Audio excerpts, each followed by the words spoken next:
Today's tip is about avoiding sibling disagreements. Hi, it's me, Linda Burhans, the gal who cares for the caregivers with love, laughter, and lessons learned. Avoiding sibling disagreements? I think we all want to do that. And today I have my friends Ellie Baldwin and Lisa Keith from Sunway's Senior Concierge, and they're going to give you a few tips. Thanks, Linda. I think that this is a great topic because we know that when there's a lot of people or even just a couple people that are involved in decision making for a loved one, when there's care changes happening, disagreements are inevitable. And the last thing we want is for the last years of our loved one's life to be surrounded by that turmoil and stress, right? It's for us to really enjoy it and to be on the same page. So today we're going to talk about a couple tips to make that happen.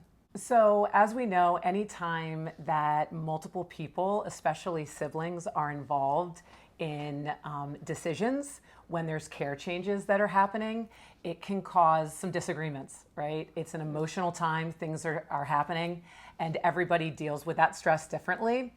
So I think one of the first things is to talk about it early, but also know that it's never too late to talk about it. Right, So exactly. Not like under the anytime's rug. a good time. Under the rug, right.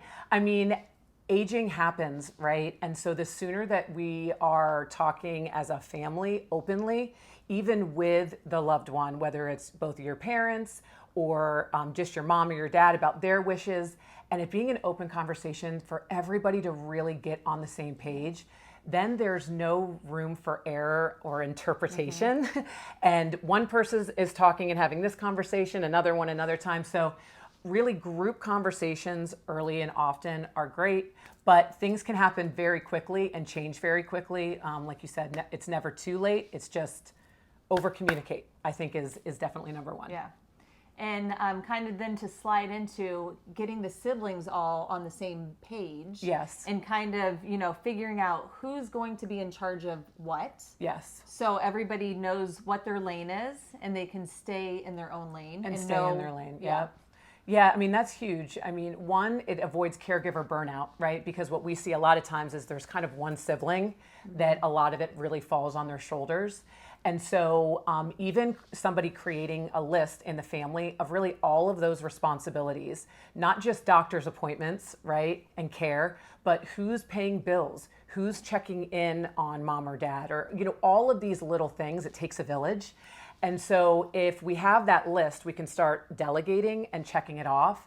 But I think it's really important to understand that when we do assign those tasks, that we're allowing them to do it, right? And letting them stay in the lane. If we're assigning our brother to pay the bills, that's their thing, right? We're not then following up and judging them on them paying the bills, right? So it just really allows people to stay in their lane. Yeah. Just understanding to have grace with each other. Yeah. Because we all handle things differently. Yeah. And I might not do things the way you necessarily want them to be done.